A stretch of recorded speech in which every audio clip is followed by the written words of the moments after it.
Putin is not Father Christmas. He's not going to take Russian money and pump it into a South African project just for generosity. No. It doesn't work that way. There is something that he wants.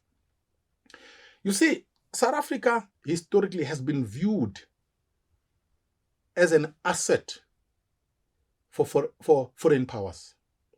For the longest time, it was under the control of the West. So our gold, there was a gold standard in the world. We used to fuel that. South Africa, at some point, was the largest gold producer. But our gold was not stored in South Africa. It was actually in vaults in London. And there was an arrangement between the Americans and the British in terms of keeping the gold in London. So South Africa was an asset for the West for the longest time.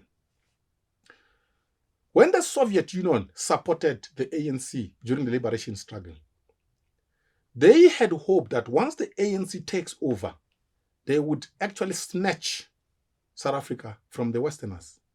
By the way, if you think this is far-fetched, go and read a book by Marcus Wolf. I've just finished reading it. It's a book that came out in 1997. This chap was the spy chief in East Germany. He actually reveals many things in terms of what the Soviet Union were planning and everything else. The title of the book is A Man Without a Face. You will learn a lot. So Putin hasn't given up the hope that South Africa could be snatched. So South Africa now is actually being, the forces that are fighting for South Africa in the main are three outside South Africa. The Chinese, they want South Africa badly because we have strategic minerals here. The West, even though the West is in tatters now, and the West it brings together Western Europe, America, and you can include New Zealand and Australia in that grouping. But that grouping actually is in tatters now. And we can talk about that. But they still, by the way, have huge interest in South Africa.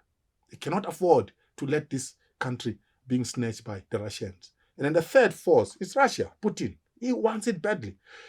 So the MK, Putin sees it as an instrument through which he can actually gain control over South Africa.